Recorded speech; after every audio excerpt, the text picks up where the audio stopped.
What's up, everybody? Hope everyone doing very well. My name is Jesse Hughes, and I want to say thank y'all for taking out your time, taking out your schedule to look at this video that I'm getting ready to do.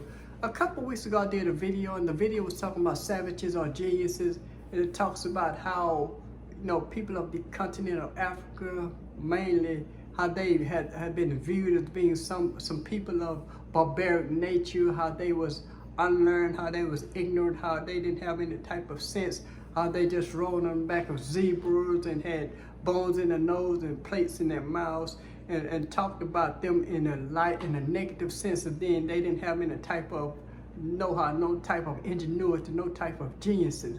But we got to understand that they were some people that built pyramids, they were people that built great walls, they were people that invented math and science and a lot of the medicines, the medicinal medicines and all of those things. So, I'm gonna piggyback off of that video and talk about some things that is going on in the state of the United States. A couple days ago in the state of Florida, the Florida State Department of Education, Governor Ron DeSantis, how they're trying to add a curriculum as it pertains to African American studies, in this coming year. And the code is SS as in Social Studies .68, which means the grade 6 through 8, .68, AA, which is African American, .2. And in that code, it talks about how people that was enslaved, how they benefited from slavery, how they learned certain trades that they was able to take with them when they came out of slavery, how they learned how to agriculture, how they learned about blacksmith, how they learned about tailoring, paintings, art, stuff like that, how they benefited from slavery.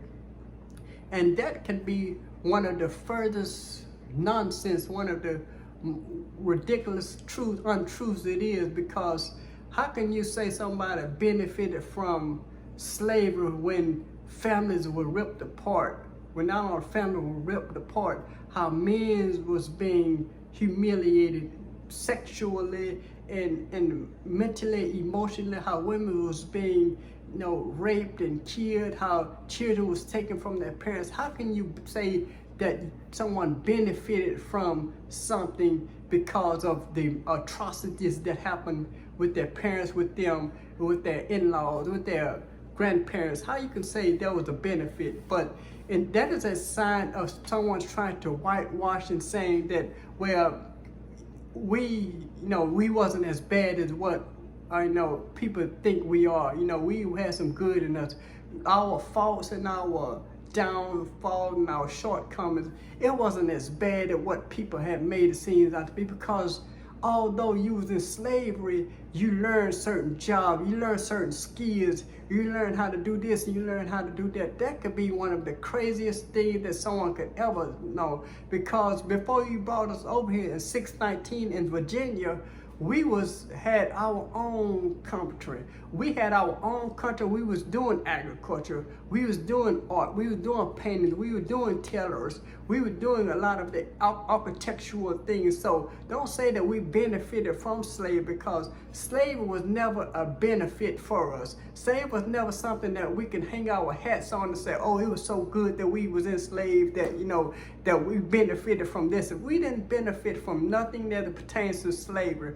And if I had a kid that lives in Florida, my son is in the 7th grade now. If he had to go to Florida and learn that nonsense of how someone benefited from slavery, I would be highly upset as being a parent, as being a father of a 7th grader, saying that we benefited from slavery. There's no possible way that someone could benefit from slavery, benefit from being ripped apart, being killed and mutilated, all of those things happening, because you got to understand that if you're saying that we benefited from slavery, we benefited from blacksmith and tailors and paintings and art and transportation, we benefited from that, you really don't know our history before.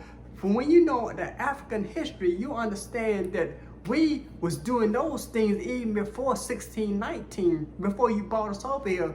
We was in agriculture.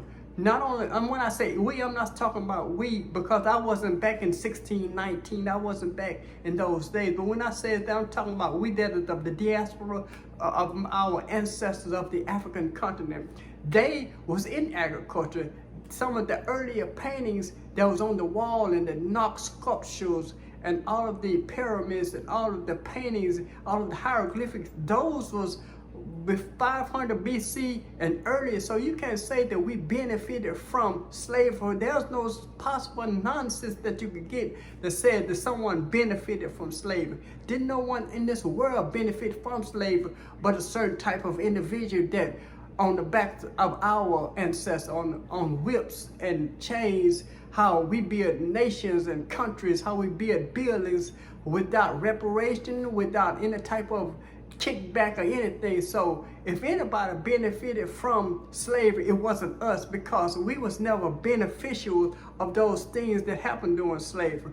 But when it comes to whitewashing, when it comes to trying to make themselves to be something of good that was not good, for slavery was never good. You know, I heard of a celebrity talking about, you know, we had the power to, you know, withstand slavery. No one had the power to withstand slavery. When you send your kids, you had them to choose between, you know, going into slavery or doing what the master say, watching your kids being killed. There was nothing, you know, good about those things. But when it comes to, you know, us learning skills as it pertains to, you know, we learn those skills outside of slavery, after slavery, that is nonsense. That is nothing more than, you know, hogwash, as somebody might say. So just understand and realize that if you have kids, you know, in the 6th grade, 7th grade, 8th grade, don't let them feed them with that foolishness saying that someone benefited from slavery. We learned trades and we parlay, we were able to go get jobs back in those days because of the skills that we learned in slavery. Don't feed your kids that. Don't let nobody feed your kids that, because that is nothing more than foolishness. But, you know, I'm reminding of an adage that says, you know, the more things change, the more things stay the same. The more things change, the more things stay the same. People are trying to make things to be what it is now, like it's not. It was all good back in those days. It was never good for us.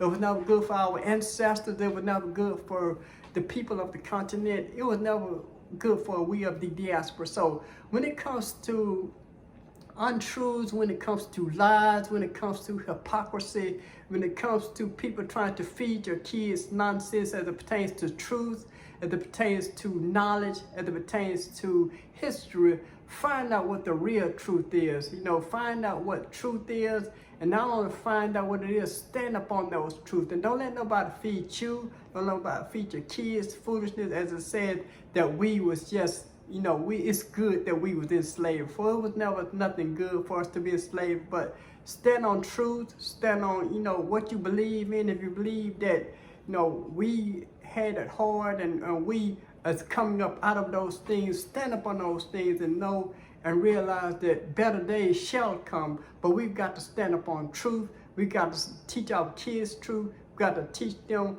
what it means to live in truth and not let nobody push nothing down on our throats. So until this time next year, stand on truth and know that truth shall prevail.